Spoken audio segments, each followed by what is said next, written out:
James is the preacher for the church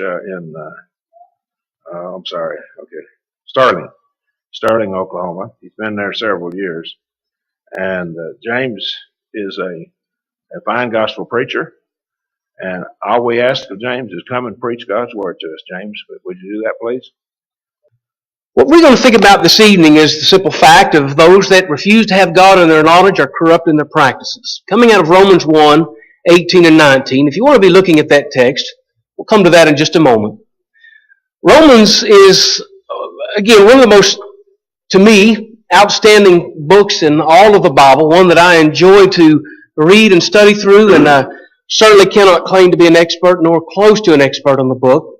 A lot there that is so fascinating and so, well, all of it really applicable to today, especially when we think about making the application off Jew and Gentile issues and Jew and Gentile problems.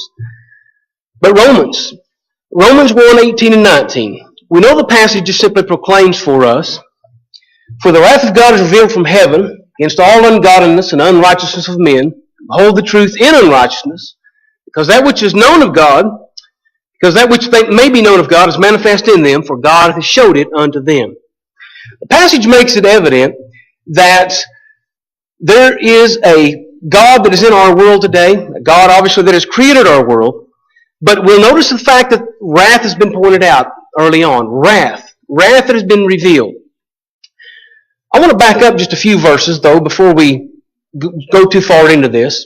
Back to verses 16 and 17, because I wish I'd been here for Marion's intro to catch exactly what he had to discuss and say. But when we look at 16 and 17, we really come across what is the theme that flows through the entire book.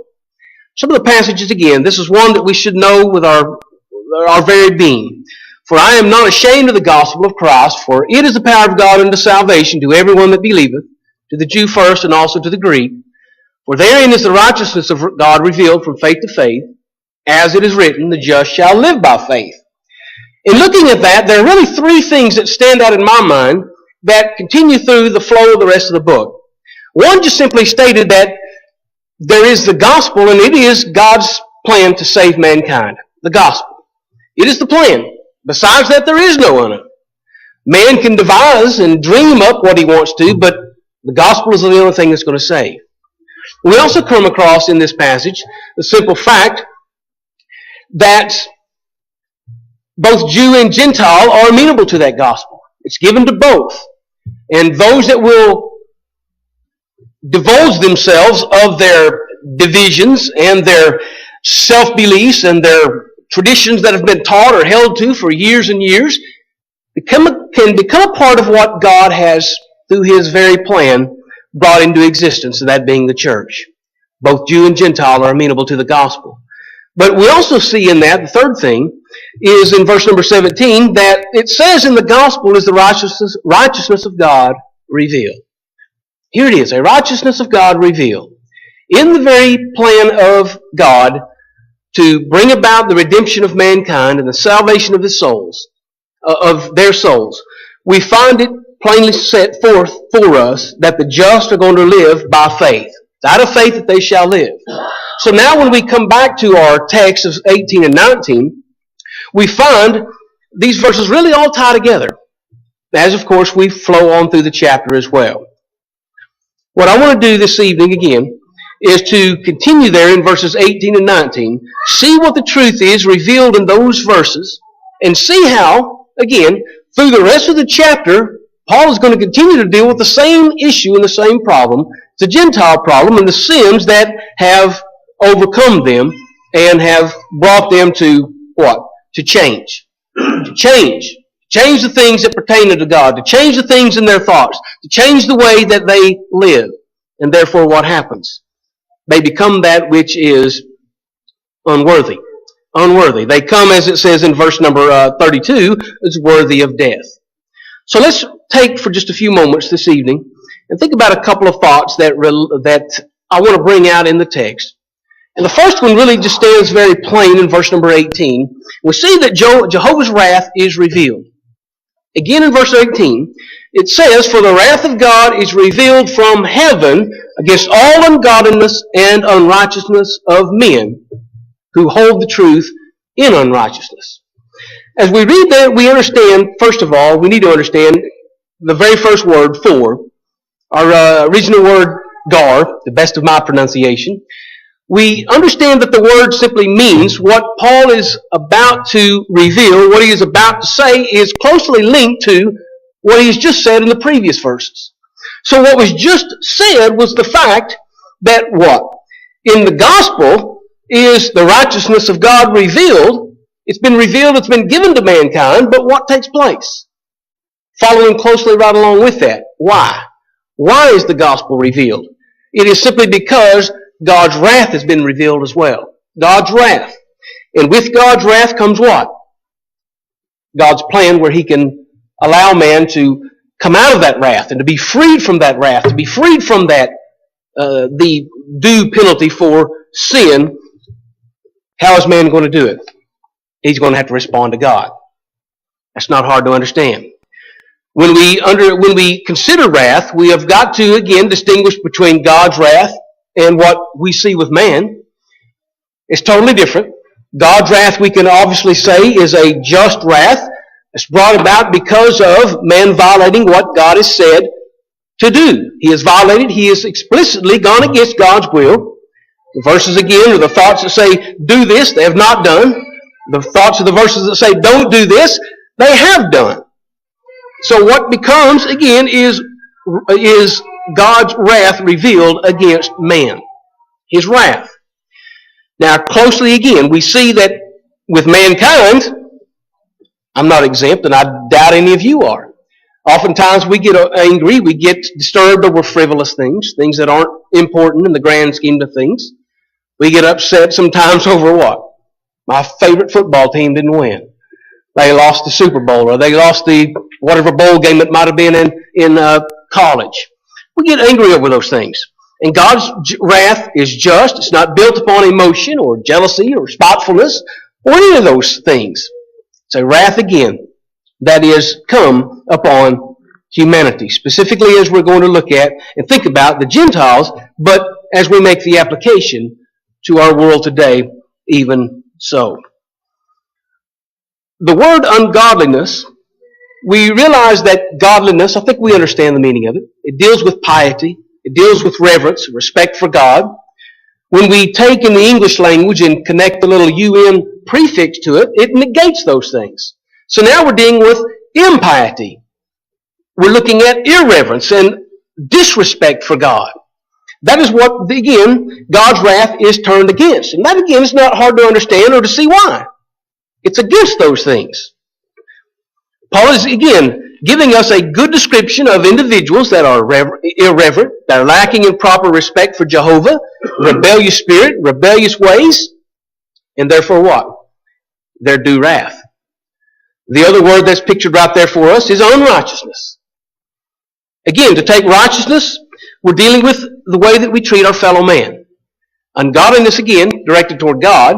Unrighteousness directed toward our fellow man. So when we deal with him in the way that God would have us to do, Matthew 7:12, and we fulfill the golden rule to do unto others as we would have them to do unto us. But when we fail to do that, then we treat our fellow man not as he is and equal to me, or one whose soul is as worthy before God, or as valuable before God as mine, but I elevate myself above that. And again, we see that throughout our world. By looking at unrighteousness. Luke chapter 10, 31 and 32 gives us a good idea of that when we look at the Good Samaritan. Some came along and they saw the beaten and afflicted man, and what did they do? They simply passed by on the other side. Those that were the self-righteous individuals. By being self-righteous, really they were unrighteous at the same time. And they demonstrated it in their refusal to help or to aid. Jesus gave us a good lesson on this when we read in Matthew chapter 22, verse 36. There was a lawyer that came to him with the question, what is the great commandment in the law? And Jesus simply told him, beginning in verse number 37, thou shalt love the Lord thy God with all thy heart, with all thy soul, with all thy mind. This is the first and great commandment. Second is like unto it, thou shalt love thy neighbor as thyself. Now, if you'll catch that and look at that for a moment, to love God and to love your neighbor, your fellow man. Isn't that what exactly verse 18 says they weren't doing? Ungodliness and unrighteousness. No love and respect for God, no reverence for Him, no love and respect for fellow man. And Jesus says what? Upon these two commandments hang all the law and the prophets. So when we consider that for a moment, what possible sin could a man commit that does not violate one of those two thoughts? That it's not a disrespect for God or is not a disrespect for his fellow man. What sin could we commit? The answer is none. And so Jesus, again, in discussing this to this lawyer, to this one that should have been trained in the law and known this, man really just stood as guilty as those that passed by on the other side. Did not understand. Refused to keep it in his learning. Same thing we find in Titus chapter 2, verses 11 and 12. For the grace of God that bringeth salvation hath appeared unto all men, teaching us that denying ungodliness and worldly lust, we should live soberly, righteously, and godly in this present world. How are we to live? Soberly, righteously, there it is, and godly in this present world. That's not what was going on in the first century. That's not what was taking place among the Gentile audience of Paul's day. But when we continue on in chapter 2, we find it wasn't going on in the Jewish world either. So Jesus again, along with the apostles, along with the New Testament writers, speak very plainly on the topic. But when we go on in the text of verse number 18, it says not only, again, is it against ungodliness and unrighteousness of men, it describes their action who hold the truth in unrighteousness. They hold the truth. Now, I've got a few ways written there on the outline, or on the manuscript, that just 3 other ways that the word is translated there. It's translated as hold. The American Standard renders the word hinder. To hinder the truth in unrighteousness. We understand the ideal is just simply to hold back or to restrain, to hinder. And certainly the Gentiles were holding back, restraining, or hindering the truth by their iniquities. And therefore what happens? God's wrath is revealed. The connection is plain and it's simple. Now, when we look at this, we understand that the children of God in the Old Testament, they weren't exempt from this type of behavior and treatment. They weren't exempt from it at all. When we look at some passages, and I've got a lot of them written, I just want to note maybe a couple of them. But when we come to passages like 2 Chronicles 33:9, King Manasseh, we realize that he eventually ended up changing some of the things that he had committed that were wrong and evil. But when we look in his early life, he was a man that was aptly described as bad, as very bad. There in 2 Chronicles 33:9, so Manasseh made Judah and the inhabitants of Jerusalem to err and to do worse than the heathen whom the Lord had destroyed before the children of Israel. Catch the end of that first of all. Before the heathen, to do worse than the heathen whom the Lord destroyed before children of Israel. He destroyed them before the children of Israel. Why did God destroy them? Why? You remember all the way back in Genesis chapter 15, I should have written the verse down, but God had spoken of to Abraham the fact that his seed would what? They would be taken away in 400 years, they would labor and they would serve, and we understand the idea there is talking about Egypt and the captivity. But he said, what? The time would come that they would come out of that when the iniquity of the Amorites was full, when the cup was full is the idea. God destroyed them. He drove them out of the land during the days of Joshua.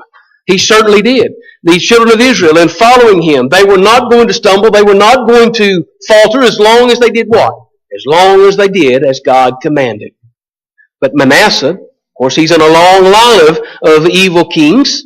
Very few of them were righteous in Judah, we remember, and none in Israel. But in looking at that verse, we come along and we ask the question, how is it the case that Manasseh caused the children of Israel to err? How did he cause that? What did he do that was so wrong? And when we go back to verse number 2, it gives us a long list of things that he did. And again, they're not any different than a lot of the other kings. Watch. He built again the high places. He reared up altars unto Balaam. He made groves. He worshipped all the hosts of heaven and served them. Caused his children to pass through the fire. Continue to read.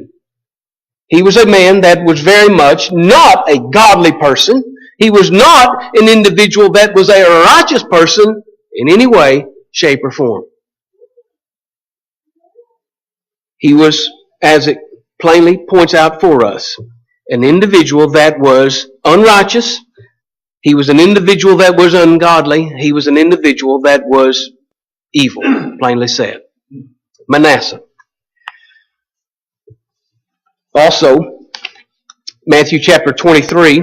This is always an interesting to me when we bring these verses together. But our Lord himself summarized when he was describing the actions of the scribes and the Pharisees, describing them, he pronounced 7 woes, I believe it was, in that chapter. One of them, again, is this one, Matthew 23:13. Woe unto you, scribes and Pharisees, hypocrites. That's an interesting thought. Hypocrites. Because they pretended to be up here. They were supposed to be leaders of the people. They were supposed to be spiritual individuals and spiritual leaders. But what were they? Inwardly, they're like the tomb, the whited sepulchre. Inside are dry men's bones. They were hypocrites. So when he goes on and points out, again, Matthew 23:15 is where I jump to. Scribes and Pharisees, hypocrites, you compass sea and land to make one proselyte, and when he is made, what? You make him twofold more a child of hell than yourselves. That's very stinging, and that's very pointed, but it's very true, isn't it? Through their actions, ungodliness, unrighteousness, failure to serve God, holding to the traditions of the elders, what do? They drag people away. They drag people away that we hope and we pray were individuals that were serving, or they were trying to serve, they wanted to serve, but they did like so many others, they followed the leader. We bring ourselves to today to make the application. We understand that it's not hard to look. Just about any given time, you can look up any of the major news sites. I usually like to look at Fox News. You can look at the Oklahomans page. You can look at CNN or whatever you want to look at. See all sorts of goofiness that's in there. There was one in there, I think it was yesterday, about, I meant to write this down. I think the woman had slapped her son. She was brutal to him because he had forgotten a memory verse that he was supposed to learn. So she just put the boy through a lot of pain and suffering. That doesn't work that way, does it? Doesn't work that way.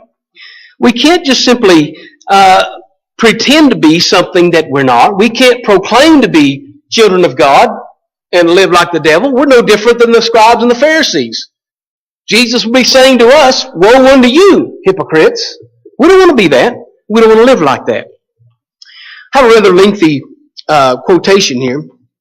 I know most of you may have heard this before, but Sam Morris, a prominent denominational preacher in years past, had a tract that he had written, and this is quoted in Brother Wood's commentary.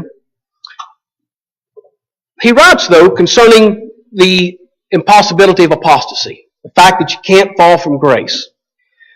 And he points out that we take the position that a Christian's sins do not damn his soul. The way a Christian lives, what he says, his character, his conduct, or his attitude toward other people have nothing whatsoever to do with the salvation of the soul.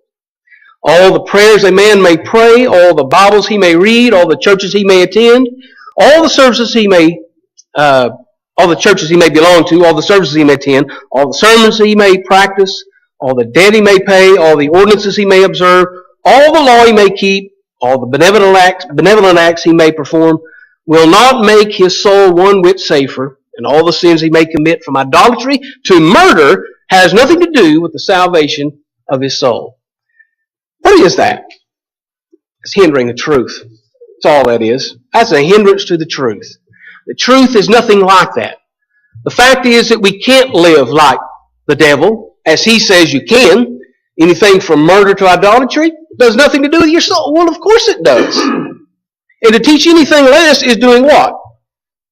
You're just paving people a golden street, as it would appear, to eternity, when actually it's nothing of the sort. And it does not lead to eternity.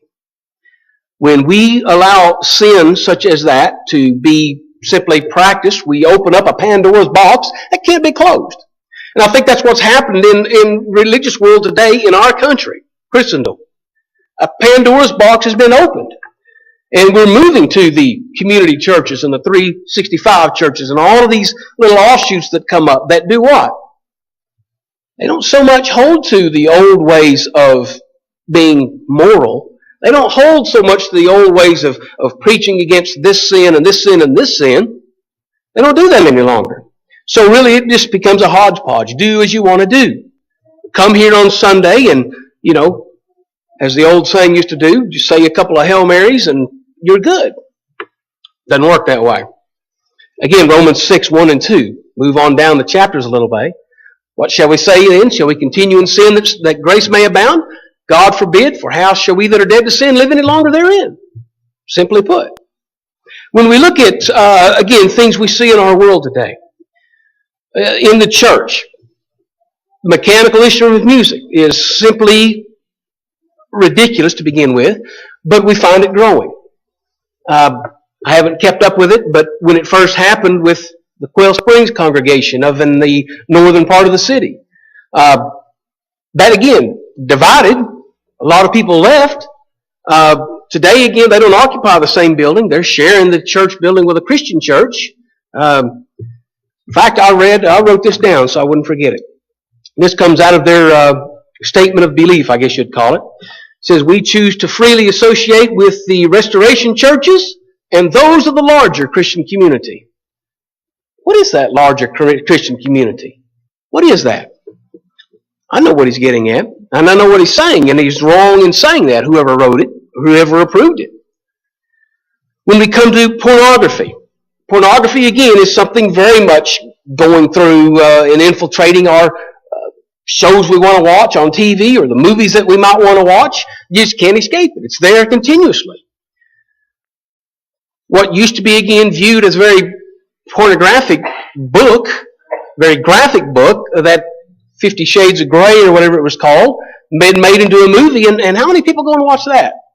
I don't have no desire to see it. A lot of people do. A lot of people do. A lot of Christians have been to see that. My wife had a friend that was arguing over the fact that there was nothing wrong with it. It was just, forget how she worded it, literary is all it was. There's nothing wrong with seeing that or reading that kind of stuff. Abortion that's practiced. Premarital sex. Lesbian, gay, bisexual, transgender. Evolution that's taught. All of these things, again, are a hindrance to the truth as Christians promote them or practice them. Again, we open the floodgates. We open them. How are we ever going to stop it? You're not going to stop it until things get really, really bad. I wrote in there also, skipping worship for entertainment. I find it absolutely ridiculous how many brethren, I'm not talking again, I'm not looking at the religious world around us, I'm talking about the church, Christians, that will skip the assembling with the saints in order to sit at home and to watch the Thunder play on TV or to go in to watch it in person. How many people do that? Oh, it's just Sunday night. It's just Wednesday night. It doesn't matter. It doesn't count. As long as we're there on Sunday morning, that's all that matters. What are you doing? Being a hindrance. You're being a hindrance to the truth. You're suppressing the truth. I don't understand it. And again, I hate to rely upon, the old saying, the only thing that locks do is keep an honest person honest. You've heard that old saying? Sometimes the fact that a sporting event gets canceled is a blessing because what? It's going to keep the brethren where they need to be. That's sad to have to look at it that way, but that's the truth. It's sad again that we want to fight the ideal of gambling or something. We fight it again because it's illegal or that it's wrong and it's corrupt according to God. Sometimes we have to fight it what? Keep the brethren out of there. Again, I know some involved in it. Justify it all the way through and through. But it becomes a hindrance. How many people, again, that practice or that promote such things Try to go along now and to study the Bible with somebody, that gets thrown right back up in your face. But didn't I see you there? Weren't you involved in that? You just become a hindrance to the truth. You're going to drive that individual far, far away from the truth and anything that resembles it. So we don't want to, again, be those that are ungodly, those that are unrighteous. We certainly don't want to suppress or to hold down or to hold back, to restrain the truth by our sins and by our unrighteousness. Again, Paul's audience, guilty. Guilty. But when we take our second thought for this evening and see that God has been made known to the world, the passage again in verse number 19 says, because that which may be known of God is manifest in them, for God hath showed it to them. God's wrath against ungodliness and unrighteousness is justified based upon the fact God has been made known. If God was just simply a Johnny-come-lately, expecting again this to happen, well, certainly we might stand up and say, why? Why? If we were again to invent some sort of religion today, some sort of God that we've come up with the figment of our imagination, you guarantee we're going to get some converts, wouldn't we? This happens all the time. You could get people to follow it. You could get people to believe it, no matter how off base or off kilter it is. Somebody would believe it. Somebody would follow. But when it comes to the Almighty God, that again is not something that's just made up lately, not something made up at all, but simply as old as our world is, and obviously we realize from eternity. But yet people what? That's not good enough. That's not good enough. That's something that we're not interested in. We can leave that. When we look at God again, God stands forth to us in two really evident ways. One of those is through nature. Nature makes it evident that God exists.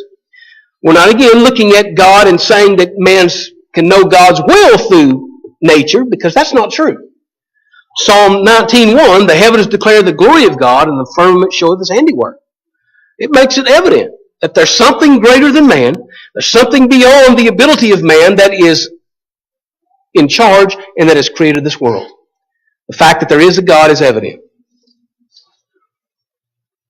Brother Robert Taylor writes in his commentary on Romans concerning this. He says, by nature alone and minus any or all revelation, man would not and could not know God's name. That three possess the divine nature, the multiple attributes of God, that man has sinned against God, what redemption costs heaven in its expensive composition, and what terms man needs to be saved. None of that's revealed in nature. So how is it the case that God has been made known? And again, we look back to the Scriptures and see all the way from the very beginning that God has been made known. The great flood of Noah's day made it evident that God saw the wickedness of man was great on the earth, and that every imagination of the thought of his heart was on evil continually. Genesis 6 and verse number 5. We remember with that occasion, though, moving over to the New Testament, what did 2 Peter 2 verse 5 tell us? That Noah was a preacher of righteousness. So during the days of Noah, and when the ark was a building, Noah was a preacher of righteousness. What's implied? The fact that he was preaching the truth. He was preaching the need to be in the ark, preaching the need to get away from ungodliness and unrighteousness, to get into the ark, which was their place of safety. No doubt about it. We see in the life of Joseph, as Joseph came into Egypt, he brought with him again the God of his forefathers. He made sure again that Pharaoh knew that God had revealed the interpretation of the dreams of concerning the cows and the ears of corn. Genesis 41. We also read, though, that after the death of Joseph, the Bible records for us in Exodus 2:10, that another Pharaoh arose, Exodus 1:5, there arose a new king over Egypt that knew not Joseph. Now, if he knew not Joseph, the chances are he did not know Joseph's God, or maybe was skeptical concerning it. But what happened? Pretty soon we're going to get a big introduction, aren't we? Big introduction. He is going to be told, and he's going to know point blank, that there is a God that is greater than those that he proclaims and those that he promotes. In fact, Exodus 9:16 says this, "Now the very deed for this cause have I raised thee up, for to show in thee my power, and that my name may be declared throughout the earth." Now that's not talking about Moses.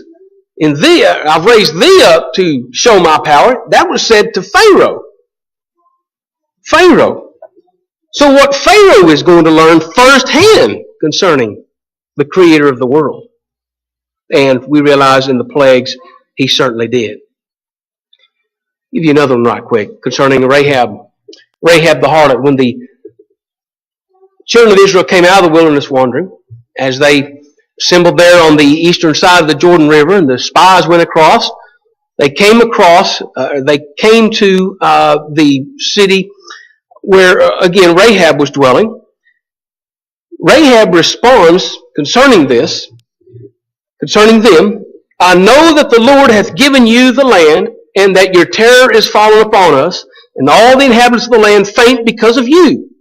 For we have heard how the Lord dried up the water of the Red Sea for you when you came out of Egypt, and what you did unto the two kings of the Amorites that were on the other side Jordan, Sihon and Og, whom ye utterly destroyed. And as soon as we heard these things, our hearts did melt, neither did there remain any more courage in any man, because of you. For the Lord your God, he is the God of heaven above and in the earth beneath." Joshua 2:9-10. Where did they get the word of this? It didn't come from the Israelites or from the children of Israel. They weren't there yet. Where did they learn of it? How did they receive word of this army of people that had destroyed the kings? Where did they learn of all of this? Where did she, again, come up with her faith that this God, your Lord, is God? He is the God of heaven above and on the earth beneath. Where did she come up with this? God had been revealed. God had been revealed through word of mouth, through passing through of strangers, through individuals that maybe had come through some of those battles and seen those things from the other side. Been revealed. God's name and God's deeds had preceded the children of Israel in coming into the land of Canaan. We remember again the days of David when the Ark of the Covenant was brought into Jerusalem. 1 Chronicles 16 records this great message that the king delivers unto the people. Notice some of the thoughts in this.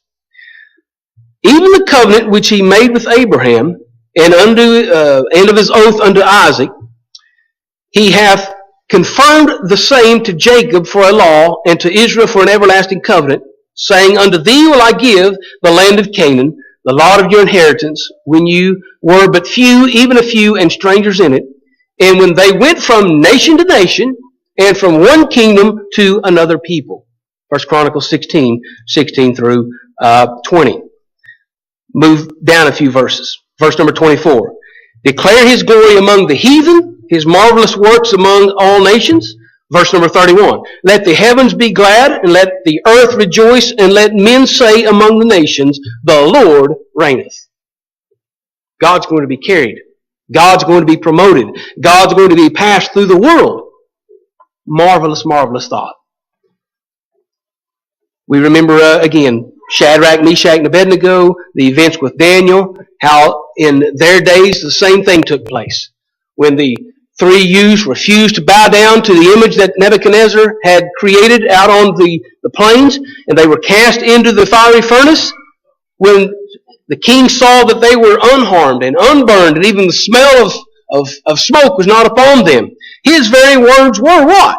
As a pagan, he says, "Blessed be the God of Shadrach, Meshach, and Abednego." Blessed be the God. Now you can again continue to read on through the rest of this. What did he realize? Something great about this. There's something great about this God that they worship. Daniel, upon being thrown in the lion's den and living through that, was the king again proclaims afterward Darius' words. He writes, "Unto all the people, nations, and languages that dwell in all the earth, peace be multiplied unto you. I make a decree that every dominion of my king men tremble and fear before the God of Daniel. He is the living God, and the steadfast forever. In his kingdom that which shall not be destroyed, and his dominion shall be even unto the end. I found that interesting. His kingdom shall not be destroyed. King Darius said that, but remember Daniel wrote that all the way back in Daniel 2:44. His kingdom shall not be destroyed. Again, how did that pass from one king to the other? Kings that weren't even kings over the same nation. One being a Babylonian, one being a Mede. How is it the case? God's Word and God's name, the fact that God is there, continues to precede him through all of this. And there's so much more that we could say concerning this, but simply to wrap it up and to conclude. The wrath of God is revealed from heaven. And sadly, there are a lot of people that are going to refuse to accept the revealing of God's righteousness in verse 17. Those that refuse to accept that revealing are going to face what? The revealing of his wrath. And that again is going to be a day so terrible and so horrible that men are certainly, as the scriptures say, are going to have much gnashing of teeth and weeping to go along with it. Sinners need to escape the wrath that God is going to bring in the day of judgment. But the only way that is going to happen is for them to know the answer to the question, what must I do to be saved? They need to ask that question. They're going to have to be brought to that point to ask it. And then when we bring them to that point, or they're brought to that point, then somebody's going to have to be the one to answer it in the biblical way. That's going to be me, and that is going to be you. I appreciate so much your attention.